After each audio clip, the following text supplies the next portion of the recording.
Hi friends, welcome back to my channel. Big Boss గురించి video చేద్దామంటే friends, Big Boss లో మాలో గిరిలో పండేదంతా పున్నమి, మా జాబిలికి ఏడాదంతా పున్నమి అని ఎలాగుంది బిగ్ బాస్ లో మొత్తం షో అంతా. ఏమి అసలు గొడవలు కొట్లాటం ఏమీ లేదు. మొన్న ఒక నామినేషన్స్ పాయింట్స్ ఆ రోజు తప్పించి మిగతా అంతా కూడాను అలా అలా అలా నడుస్తుంది. సో నేను ఇంటికి వెళ్ళాను. సో చేయడానికి కూడా కుదరలేదు. అసలు చేయాల్సిన అవసరం ఏముందిరా అంటే, ఉంటారు కదా ఇద్దరు ముగ్గురన్నా కనీసం సబ్స్క్రైబర్స్, నేను వీడియోస్ చేయాలి, నా వీడియోస్ చూడాలని ఇది ఇద్దరు ముగ్గురన్నా ఉంటారు కదా. సో నా ఎక్స్ప్లెనేషన్ నచ్చిన వాళ్ళు. సో మనం అనుకున్నట్లే ఫ్రెండ్స్, అవినాష్ వచ్చాడు, నిఖిల్, గౌతమ్, నబిల్, ప్రేరణ 5 మెంబర్స్ ఉన్నారు టాప్ 5లో. సో అన్డౌటెడ్లీ నిఖిల్ అయితే గెలుస్తాడు, నిఖిలే గెలుస్తాడు మనది. ఎందుకంటే ఓటింగ్ వివస్థంగా పడుతుంది నిఖిల్కి. ఆపే ప్రసక్తి లేదు, ఆపడానికి కుదరట్లేదు. సో అది బిగ్ బాస్ అప్డేట్ గురించి. ఇక మెయిన్ మూవీ అప్డేట్ గురించి మాట్లాడదాం వచ్చాను యాక్చువల్లీ. ఎందుకంటే మూవీ అప్డేట్స్లో ఏంటంటే నిన్న జరిగిన కొట్లాట జరిగింది అనమాట. అంటే మంచు మోహన్ బాబుకి, మంచు విష్ణుకి, మంచు మనోజ్కి, మంచు విష్ణు, మంచు మోహన్ బాబు ఇద్దరు కలిసేసి మంచు మనోజ్ మీద అటాక్ జరిగింది అనమాట.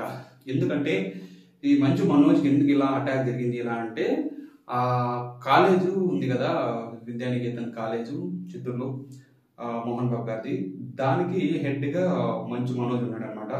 సో మంచు మనోజ్ ఏం చేశాడంటే స్టూడెంట్స్ తరఫున స్టాండ్ తీసుకున్నాడు. స్టాండ్ తీసుకొని ఆ ఇన్స్టిట్యూట్లో జరిగిన అవకతవకలన్నింటిని కూడా ఎండగట్టే ప్రయత్నం చేశాడు. అంటే వాళ్ళ వైపు స్టాండ్ తీసుకోవడం వల్ల వాళ్ళకి ఆపోజిట్ అయిపోయాడు అనమాట. సో అందుచేత గొడవ స్టార్ట్ అయిందని చెప్పేసి వినికిడి. సో అతనికి అందుకని చెప్పేసి అతనికి చాలా కొట్టడం జరిగింది. అంటే మంచు మనోజ్ మీద అటాక్ జరిగింది. పోలీస్ స్టేషన్లో కూడా కంప్లైంట్ చేశారు. అంటే వాళ్ళ బాడీ గార్డ్స్, మంచు మోహన్ బాబు యొక్క బాడీ గార్డ్స్ వచ్చేసి మనోజ్కి కొట్టారంట. సో బాడీ గార్డ్స్ అంతా బాగా దెబ్బలు తగిలాయి. నిన్నంతా మనం ప్రతి ఫ్యామిలీలోనే ఉంటాయి కదా, అంటే ప్రతి ఫ్యామిలీలో ఉంటాయి. బట్ కాకపోతే ఏంటంటే వన్స్ అది ఏదన్నా కానీ బయటకు వచ్చిందంటే అది న్యూస్ అవుతుంది. దట్టు వాళ్ళు సెలబ్రిటీస్ కదా.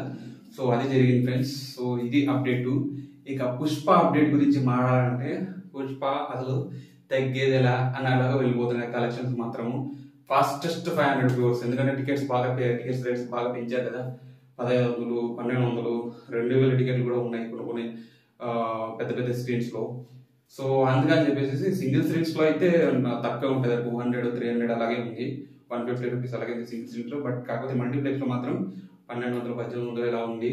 సో అందుకని చెప్పేసి ఘోరంగా ఘోరంగా కలెక్షన్స్ వచ్చేస్తున్నాయి. 500 crore కాదు, 1000 crore 100% దాటిపోద్ది, 2000 crores వచ్చేస్తుంది.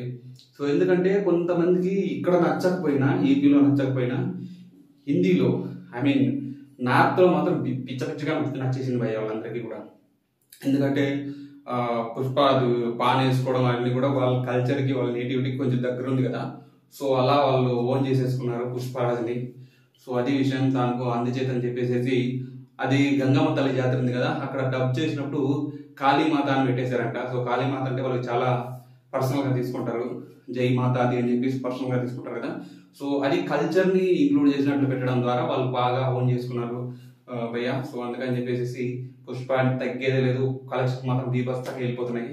సో 2000 crores వచ్చినా ఆశ్చర్యపోవాల్సిన అవసరం లేదు, అదే విషయం. సో ఇవి అప్డేట్స్ ఫ్రెండ్స్. సో ఒకసారి కామెంట్ చేయండి, మీకు ఇంకా ఏ అప్డేట్స్ ఏమైనా కావాలంటే కామెంట్ చేయండి. సో ఇది ఫ్రెండ్స్, నేను ఇంటికి వెళ్ళి నాకు టైం దొరకలేదు, నేను వీడియోస్ చేయలేకపోయాను. Sorry friends, thank you friends, bye.